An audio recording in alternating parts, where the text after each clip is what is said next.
We are on Haman Bays, and we're in the middle of an interesting question, which is Migu de Chashid Amimayna Chashid Ashvuasa. Again, that's Migu de Chashid Amimayna Chashid Ashvuasa. Because you're suspect for monetary matters, you should be suspect on an oath as well. And this is sort of a question the Gemara is asking. Is it the case that if somebody steals, that we can't trust him for an oath either? Okay.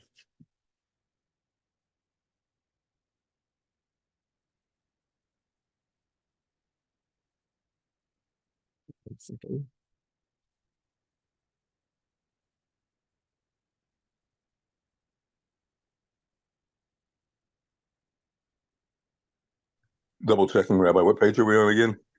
5B. Okay, great. Thank you. 1 second. We're at Elahod Tani Roman Barchama, about 2/3 of the way down. First one line is the Tani. There's a little Zion before it.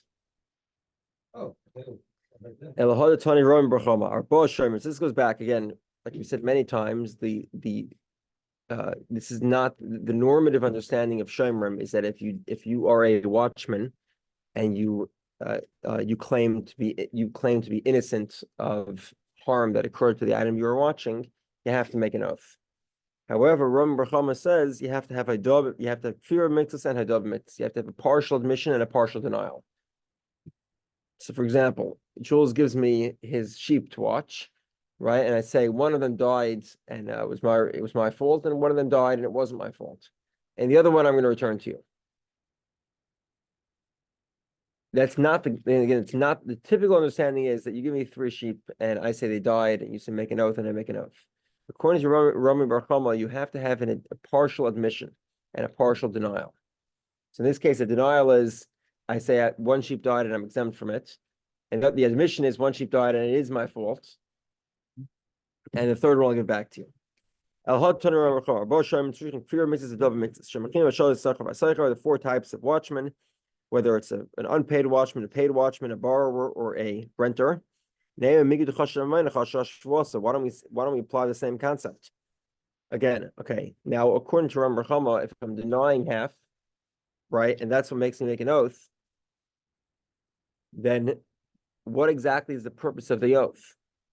If I'm saying the truth, then you don't need to have me make an oath. And if I'm not saying the truth, why would I be trusted to make an oath? It's a bit of a catch-22. Exactly, absolutely.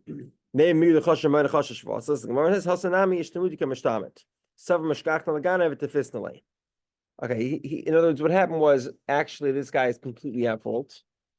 He's able to pay some of it up front, and some of it he's trying to exempt himself, but by giving a legitimate reason why it was taken. Because he thinks that maybe he'll be able to catch the thief and be able to make a full return. Another possibility is or maybe he'll find the lost item, the lost sheep, and I'll bring it back. Okay. In other words, so the idea here is he's not an outright thief, he's just sort of delaying. Just like we said, Mixus is delaying. He's not really a stray thief. This guy is neither a stray thief. Okay, well, if that's the case, the Gemara says that someone who lies about a loan is not possible for witness, for testimony.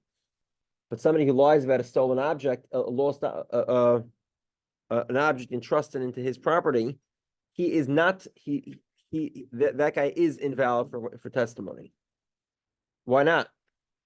It should be roughly the same. They're both engaging in delaying tactics, whether it's bavametzia or whether it's a shomer, a watchman who lost the item but now wants some extra time to find it. So he admits some to pay it up front, and then the other half he denies, so that he should have more time to find it.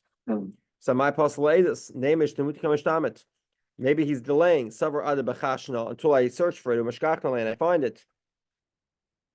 Samar says you're right. According to Ram Rachama, ki amrina kofer b'kodem posel edus can also hadi vatzidi beit that he shaita isla b'kodem b'beisi. The Haviyada. When is a scenario that if somebody denies an object entrusted into his domain for watching, if he lies about that object, he's invalid for testimony. It's the case when the witnesses testify that he was lying at the time, and he knew he was lying at the time. He said the item was stolen and it was in his house at the time. Or even worse, it was in his pocket. It was in his hand. This guy's clear. Sorry, page position again. 5 lines, 6 lines in the bottom of the page. 5B. 6. Okay, all right. Elohol, 6 lines, 7 lines, 6 lines. Okay, so the idea here is that if you lie, if this is a scenario, even if the guy didn't make an oath, he said that he lost the item, and as he said he lost the item, the witnesses could see it, glowing in the background. Okay, okay, so Rav Huna explains that every time a watchman has to make an oath, he makes 3 oaths. One of them is an oath that it's not in his domain. Now, this one again is a catch-22. If it is in his domain, the guy's a straight liar and shouldn't be trusted for an oath. And if it's not in his domain, well, then believe him. What exactly do you gain by requiring an oath? If the guy has an oath, like we said before, if there's witnesses that say that as the person, Jules comes to my house, he says, I lent you a armchair. So I say, oh yeah, you did, but it was stolen. And again, no oath. At the time that happened, the witnesses see that it's in the middle of my dining room. At the same time, that makes me non-kosher for testimony. I am not trusted anymore. I'm a liar. If that's the case, then there's no purpose in me making an oath. If I'm a liar, then I would presumably not be trusted for an oath either. So if that's the scenario when a watchman is not trusted, and in this scenario where he lies, even if it's not under oath, then what's the purpose of him making an oath that it's not in his property? If he's not trusted because he's lying, then he shouldn't be trusted for an oath either. And this is the type of thing that the lack of trust determines him to be a certified liar. He's not allowed to testify anymore. Court will not welcome his testimony. So the Gemara says, "Hasanami Marav Omar Domi Koyehifnalei." So the Gemara says, no. There is sometimes people think that they can keep an item given to them to watch. Let's say the example that I gave. You gave me the armchair, so I thought, you know what, I'm going to pay you for it. I'll say it was lost, and I'll say it was. Let's say I'm a paid watchman or I'm a borrower, so even if it's lost, I still have to pay. So the oath here is that the guy isn't buying the item, quote unquote. In other words, the watchman might think, well, it's true, it wasn't stolen, but I'm paying him anyway. So I'll pay him anyway. I'm a borrower. I have to pay anyway if it's stolen. So I'll pay you. So that's where the shvua comes in. No. You have to make sure it's not in your domain, meaning legitimately it was stolen. Not that you're using the word stolen to pay for the item and keep it.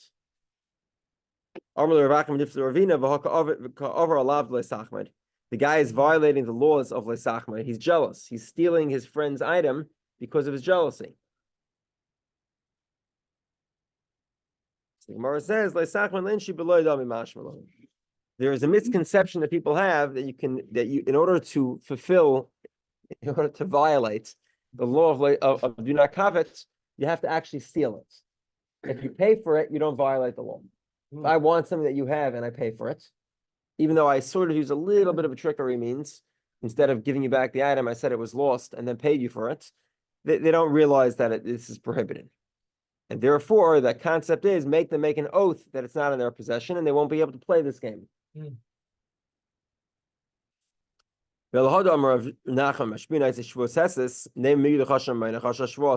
Remember, Nachman says that anytime there's a claimant in court, the defendant must make a shvuas heses. The shvuas heses is whatever the claimant said. Again, there's no witnesses, there's no evidence. The case is probably going to be dismissed. Because the claimant came to court, we take him seriously enough to require the defendant to make a rabbinic oath called a shvuas heses. Again, shvuas heses is rabbinical, and it is done today. It is done today. Often it's eliminated by compromise, but it's not like this is something that can't be done. Okay. Well, one of two things is true, right? Either the claimant is saying the truth, right? Presumably he's saying the truth enough that you require the defendant to make an oath, or he's not saying the truth. But if he is saying the truth and the defendant is lying, then what's the purpose of making him make an oath? Moreover, okay, this goes back to Chenveni Alpin Kosei. So you got to remember that one. What's Chenveni Alpin Kosei again? We have the payroll company is the best example, although it's not necessarily a payroll company, right? So I hired a worker, I hired Jose, and I hired a payroll company to pay him. And Jose says he never got paid, and the payroll company says they paid him, and they want the reimbursement from me because that was the agreement. So what happens? Both Jose and the payroll company take an oath that they did not against me. So Jose makes an oath that he never received money. The payroll company makes an oath that they pay the money, and I owe both of them money. I end up paying twice at the same event. 1 second. Clearly, there's a liar, right? Either the payroll company is lying or Jose's lying. One of them is lying. So therefore, let's argue that since one of them is since one of them is lying about the money, they shouldn't be trusted about the oath either. So what's the purpose of making them make an oath? Just let them collect without an oath. Moreover, there were 3 oaths that we require a watchman to make. Number 1, I wasn't negligent. I not only was negligent, but I didn't actually damage the item myself. And an oath that it's not in my domain. Same problem. You know, if I'm the type of guy to break this stuff that was entrusted in me, somebody gave me something to watch, and I'm the type of guy who will break that thing intentionally. So Why? either it does make a difference. Any type of what the guy took an axe and he literally smashed it. Because he's angry. Because No reason. No reason. 1 second. So why don't we have the same argument? Like if this guy is ready to destroy somebody else's stuff for no reason or whatever reason it is, it's not a good reason. Enough, no sufficient reason really would allow you to destroy somebody else's stuff like this. So let's say in problem. Why is he making an oath? Ella, what must you conclude? That is not a valid framework. Somebody could be suspect for financial misconduct, but he would not make an oath in vain. He would not violate the law of taking an oath in vain. Okay. Abaya Amar. Abaya has a different set of reasons. We'll soon see Abaya's reasons don't quite work, but just to start out with, Abaya says, Chashina and Shema Milva Yeshana Yeshle Olaf. Abaya is going back to the Mishnah. 2 people are grabbing onto the blanket, right? What are we concerned about? We're concerned here. What actually happened was that one guy owned the blanket. The other guy had an old loan. So let's put names. So Reuven grabbed the blanket. Shimon, long time ago, lent money to Reuven, and it was never paid back. So he sees Reuven finds the blanket. What do you think he does? He says, it's a good opportunity to get my loan paid back. So he grabs away half the blanket. That's why we require Shimon to make an oath. So the Gemara says, if that's the case, then let's split it without an oath.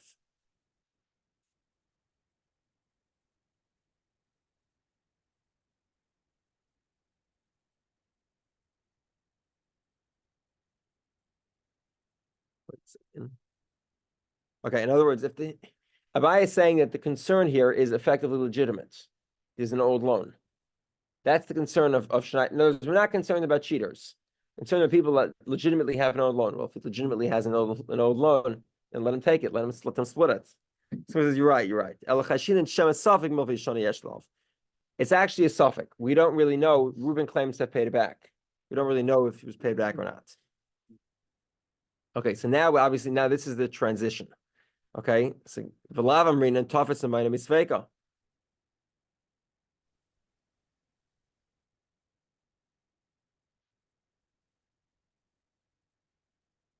One second.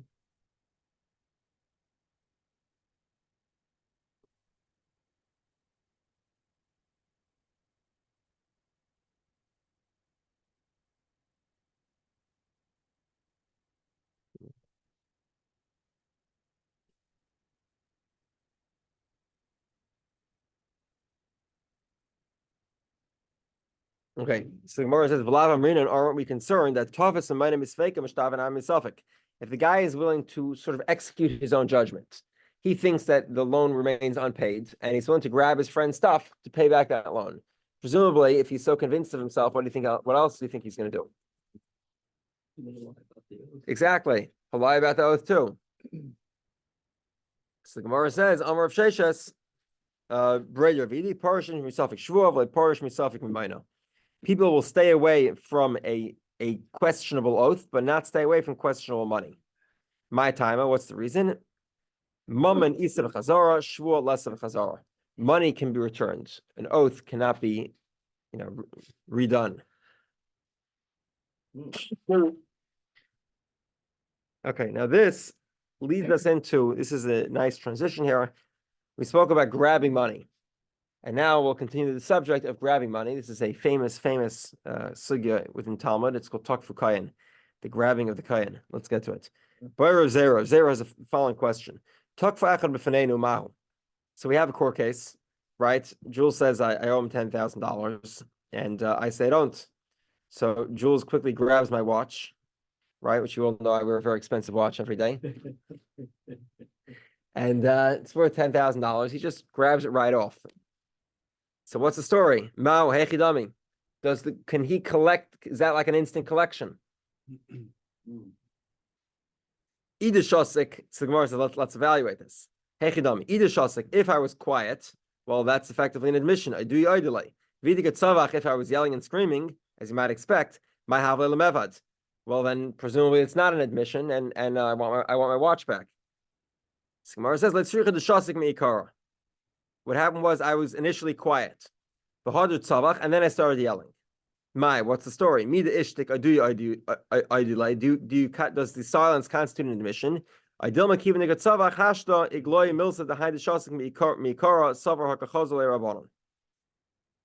Do we say that, look, ultimately there was a silence. Silence is an admission of guilt. I owe you the money. Or do we say that no, the rabbi's around. You think I'm going to scream in front of the rabbis? The rabbis see he's a thief. They should take care of it. I saw they weren't taking care of it, so then I started yelling and screaming. Okay, Amr of Nachman. Rav Nachman says, Tashma, okay, so getting back to the subject of the talis, going back to the Mishnah, right? The Shnei and talis are both grabbing onto the talis. What's the scenario? They're both literally grabbing the talis. They each have, it's scrunched up in their hands and they're pulling. It's tug of war. But if one of them is holding the talis under his arm, then the other guy has to bring proof. What's the scenario? If the scenario is as it's spoken, so in other words, you imagine Hillel, right? You're holding the talis under your arm, and I say, well, half of it's mine. Kind of obvious that the general rule is if you're trying the burden of proof is the one who's taking things away. So if Hillel has a talis under his arm and I'm trying to say it's mine, then obviously the burden of proof is on me. Clearly there's no oath. So this seems to be obvious. What must be the scenario, right? Get it? Ella, what happened? It must be the same scenario. What happened was he went to court, and in the middle of the court case, I grabbed half the talis away from Hillel. Sneaky.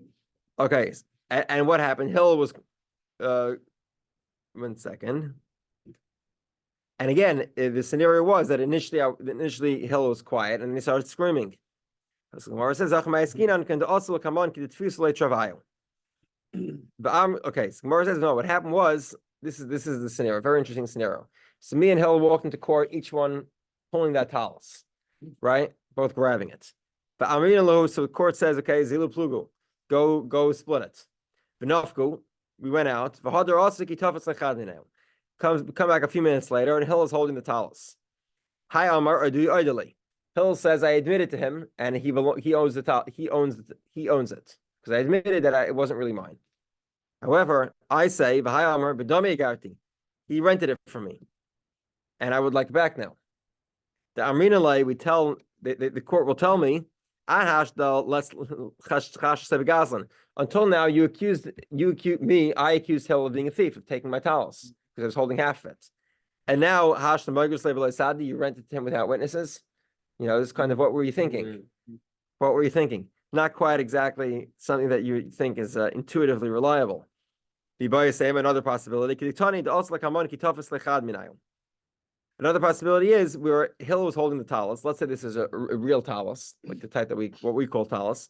And I was grabbing onto the strings. Even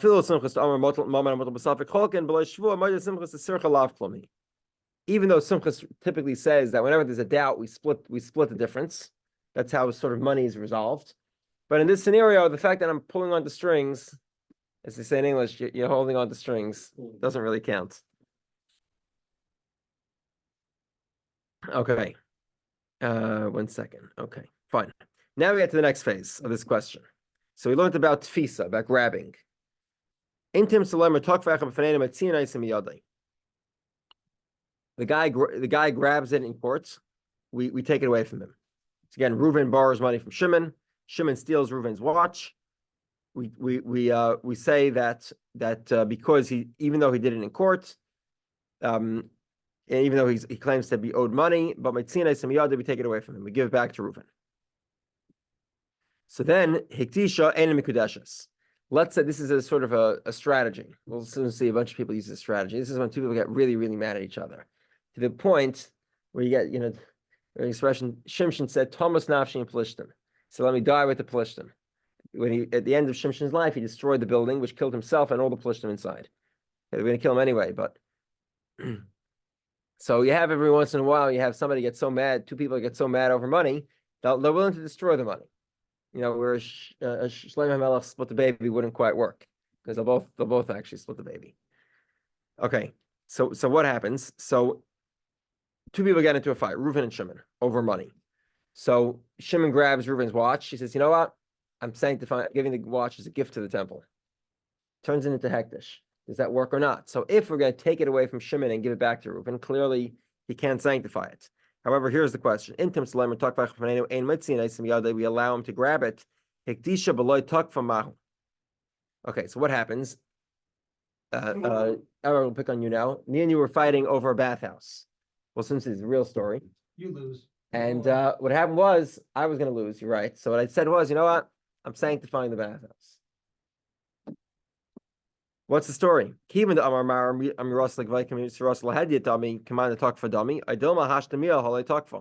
Do we say, look, let's say I grabbed it from you. Let's say it was a portable. Gmara actually considers maybe it was a portable bathtub. So I grabbed the portable bathtub, it would be mine, because that's what we're going on that side of the argument. That if I grabbed it, it would be mine. Can I sanctify it without grabbing it? Does that constitute the equivalent of grabbing it? Would be sanctifying it? So you're saying or not verbal versus physical possession. So the verbal statement to hektish, it's always like the physical transaction between men. It's exactly right. That's exactly what the Gemara says. The verbal statement to the temple, is like me taking it away from you physically. Would you say, no, I didn't, ultimately speaking, I did not grab it. It must be in my domain.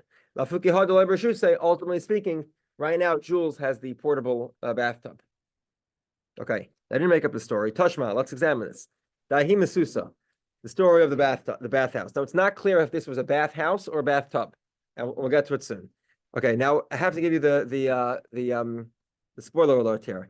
We're not going to resolve this question today of the bathhouse. We'll try to prove it from something else, but we'll get back to the question tomorrow.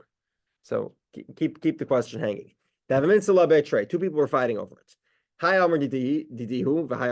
Each one said it belongs to him. So one guy went along. He sanctified it.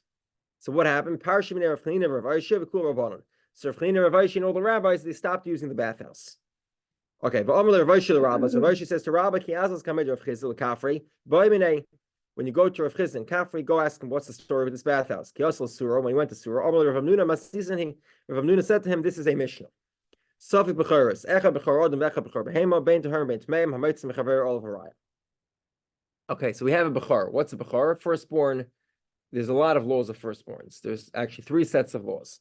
There's a firstborn human, right? We do is a process called what we call pidyon haben. We give 5 coins to a kohen.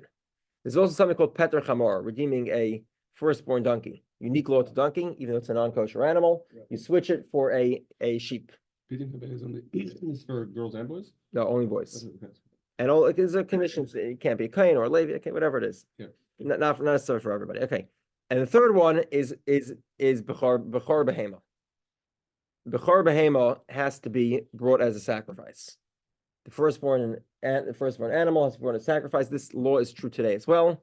In Israel, what they do is they sell the critical organs. It's usually the esophagus and the trachea. They sell to a non-Jew. So the non-Jew is considered a partner in life controlling organs, and therefore the animal is exempt from the laws of Becharis. And what happens if they don't sell it fast enough, when nobody realizes the animal is pregnant and gives birth, and then you have a disaster. Yeah, you can't do anything with the animal. You have to let it graze in the field, and you can't do anything with it until it dies, which could be Well, it's quite not a a while. disaster for the animal, it's a sweet deal. Yeah, I guess so. Okay. So now you have a Safek Bechar. How do you have a Safek Bechar? Few things. Either we don't know whether this is a firstborn or not, or it got confused with another animal. Maybe there were 2 animals that were born at the same time. One's a Bechar, one isn't, and one of them died. We don't know which one. Whether it's a human Bechar, right? So we have two kids that were born and they got mixed up in the what's that room called? The nursery. The nursery. Panic room. And or there were 2 sheep that were confused, or it was even 2 donkeys.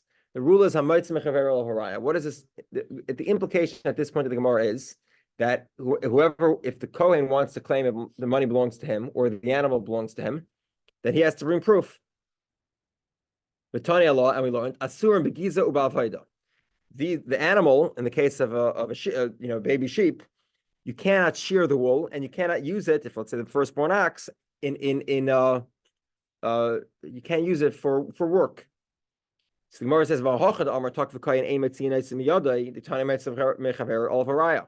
the Mishnah says, whoever the burden of proof is on the one who takes it away, who's taking away. What does that presumably mean? That takfu kayin, if the kayin grabbed the sheep or the ox, he says it's mine, because the firstborn, or it's donkey. I'm keeping the firstborn donkey. Presumably, the Mishnah says meaning that the owner of the firstborn donkey cannot take it away from the kayin.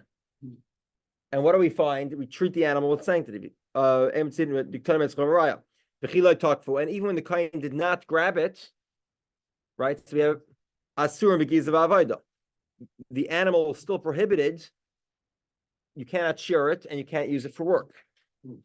So presumably, this seems to imply that if you sanctify the animal would be sanctified. Again, we have firstborn ox, sheep, or donkey, right? The kayin grabs it. The Mishnah seems to imply that the owner would have to the owner now has the burden of proof, not the kayin. And yet we treat the animal as if it had spiritual sanctity, even before he grabbed it. What does that tell me? Presumably that if you sanctify an animal before you grab it, you sanctify the bathhouse in this case, or maybe it was a bathtub, whatever it was. We'll get to it later. You sanctify the bathhouse, it should be, the sanctification should be valid. Yeah? Run around sanctifying. Yeah, absolutely. That's as I said, Thomas Nafshin Plishim. You can win every argument. You don't actually have to keep it, but at least the other guy doesn't get it. Okay. What was that? Kodesh wins. Yeah, exactly. Kodesh always wins. Pay attention, Rabbi. Okay. About a little less than halfway down the page. First one on the line is Uba Avayda. So Amrle Rabba says Kedushas Bechar Kamra. You're talking about the Kedusha of Bechar. Bechar is different. Generally speaking, you have a debate with the Kohen, right? The Kohen says that this item belongs to him. You say it doesn't. let's say we talk about Ma'aser Rishon, right? So Ma'aser Rishon, second temple, goes to a Kohen, even though technically he's supposed to go to a Levi, but Ezra took away the privilege from the Leviim because they did not come to help build the second temple. Ma'aser Rishon goes to a Kohen. So you're not sure if there's Ma'aser Rishon or not. If the Kohen takes it, it's his. If you have it, well, it's yours. And in either case, the other person has to bring the proof. But Bechor is unique. It could be that the general rule is, I'm sorry, 1 second. I'm sorry. It could be the general rule is that the Kohen does not have rights. So if the Kohen takes the Ma'aser Rishon, we'll take it away from him. However, but Bechor is different. What do you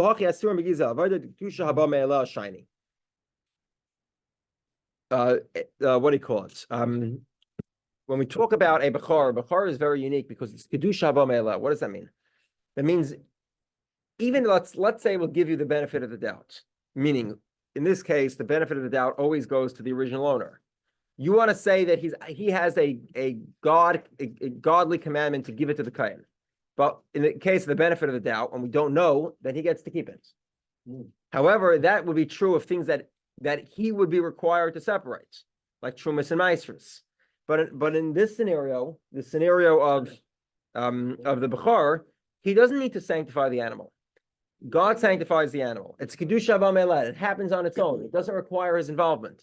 And that's why, even though if the Kohen takes it, we're not going to give it to the Kohen. We're not going to let the Kohen keep it. But he has to treat the animal with sanctity because that spiritual sanctity has nothing to do with him. He doesn't cause it. It happens on its own. And therefore, we treat the animal stricter. Okay. We're going to review this again tomorrow and kick off from here. Then we'll get back eventually to the story of the bathhouse. There's a big bang. Okay. Well, Regards to witnesses. great. Where does it